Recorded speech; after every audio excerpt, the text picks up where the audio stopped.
তেজপাতা একটু নাড়াচাড়া করে দিই। তেজপাতা দিলাম, জিরা দিলাম,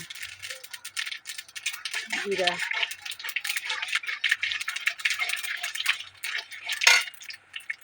আদা দিলাম,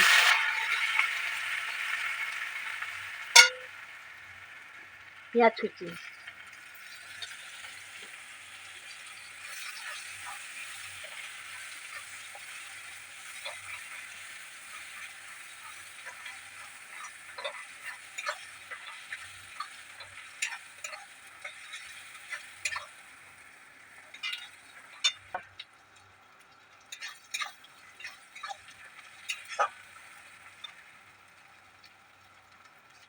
হলুদ,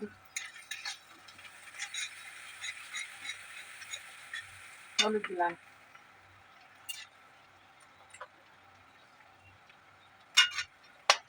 এবার লঙ্কা গুঁড়ি দেবো, লঙ্কা গুঁড়ি, লঙ্কা গুঁড়িটা দিয়েছে, লঙ্কা গুঁড়ি,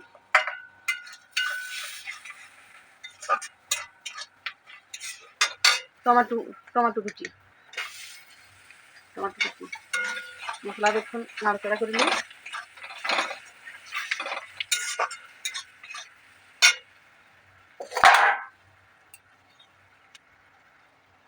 একটু জল দিলাম মশলাটা ফোটার জন্য।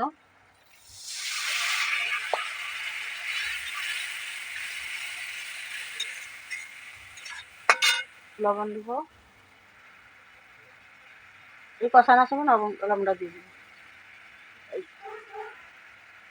আর দেবো না।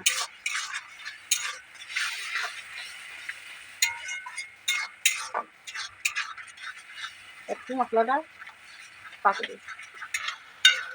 হ্যালো বন্ধুরা, মশলা ঠিক হয়ে গেছে। এবার আমি আলুটা দিই, আলুটা ভেজে নিয়েছিলাম, আলুটা দিলাম। ফুলকপিটা পরে দেবো, কেন একটু হেঁটে যাবে না। ফুলকপিটা আমি দিয়ে দিলাম, একটু নাড়াচাড়া করে দিই, একটু নাড়াচাড়া করে দিই।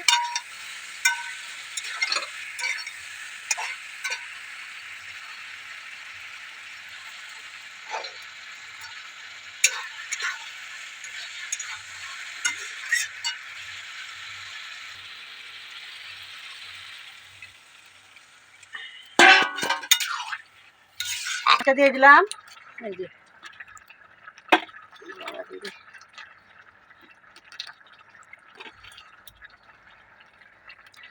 আমার ঝোলটা হয়ে গেছে। ফুলকপি আলু দিয়ে মাছ দিয়ে ঝোল রান্নাটা কমপ্লিট করে দিয়েছি। মাছের ঝোল করেছি, এই যে বড় বড় মাছের পিসের ঝোল করেছি, ফুলকপি আলু দিয়ে মাছ দিয়ে।